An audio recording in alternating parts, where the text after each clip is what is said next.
Good morning. My name is Yvonne Evans, or Mrs. Evans as most people seem to call me, and I'm one of the teachers at the Children's Church at St. James, Mangotsfield.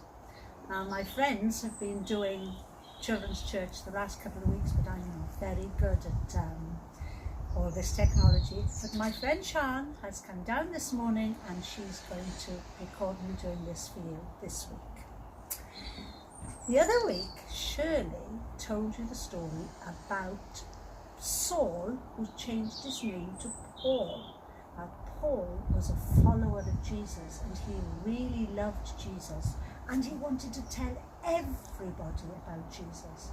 Not only tell everybody, but also he wrote letters, dozens and dozens and dozens of letters to people, all in different countries.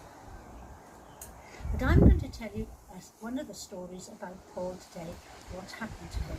He had a very, very interesting life. And he had lots of friends. He was so keen to tell everybody about Jesus that lots of people got really, really fed up with it. And they couldn't wait to find things wrong to tell the authorities that he had done wrong. In fact, at one stage, he had to hide, and his friends let him down from the high, high wall in a basket, and he was able to escape. But once he came to a place called Philippi, and in Philippi, the people were really worried because everybody was following them so much that they were afraid that the authorities would lose their power. And so what happened eventually was that poor old Paul and his friend Silas got captured and thrown into jail. Not only were they thrown into jail, but they were put in the deepest part of the jail, a very dark room, which was horrible. So were they worried? No, they weren't worried at all, because they knew that God was with them. And instead of sitting there doing nothing, they would sing. Both of them sing songs about God, and all the other prisoners could hear as well. Well, they were full of singing on this one particular night when suddenly something happened. The wall started to shake, everything was trembling. There was an awful, awful earthquake, and it shook everything. In fact, the walls began to crumble, and although they were chained to the walls by their arms and their legs, the chains fell off. It was dreadful. There was dust everywhere and people were shouting, and the jailer was terrified. He thought, oh no, I'm going to be killed now because I've let these prisoners go free. They'll all run away. But they didn't run away. They shouted out, we're here, we're safe, we're all right, nothing has happened to us. And they started helping to get the other prisoners out as well.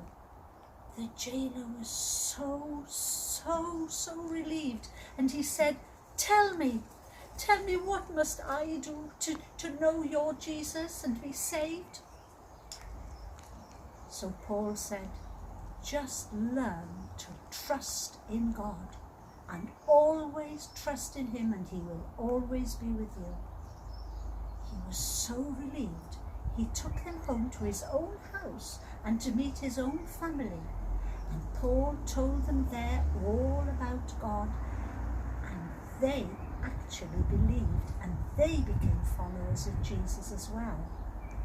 So God was with Paul and his friend Silas in that prison, and the two of them were saved. Eventually, even though they were still prisoners, but out of the jail, the authorities decided they couldn't find anything really wrong with them, so they let them go. Now, did this stop Paul and Silas telling people about God? Oh no, even more so. they wanted to tell people, not only in the place where they live, but they went all over to different countries. You've probably been to some of those countries: Greece, Turkey, Italy, islands like Cyprus. They went everywhere telling people all about God and Jesus.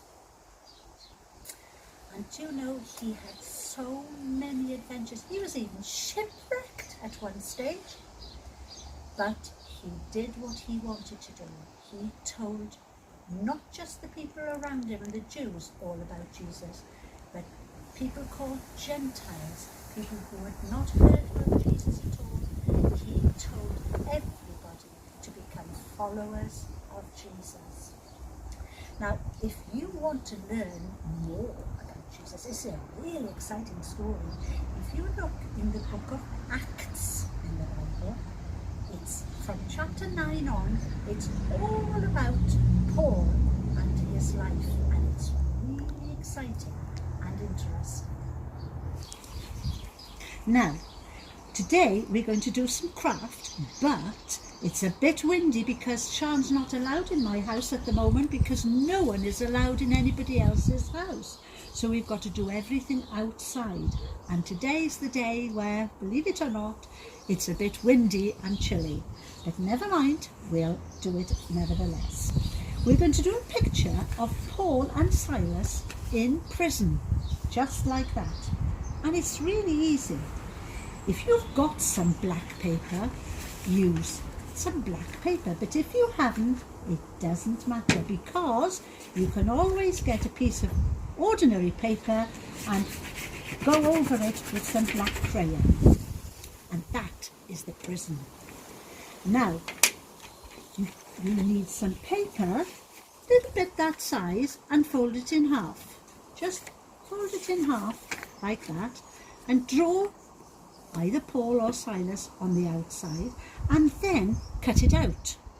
And you'll have two, just like this, because you've got one there and one there. So you'll have two. Then you colour them in, like that, and stick them on the black background. You don't need to stick it all over, because it's better if you don't actually. It looks as if it's 3D.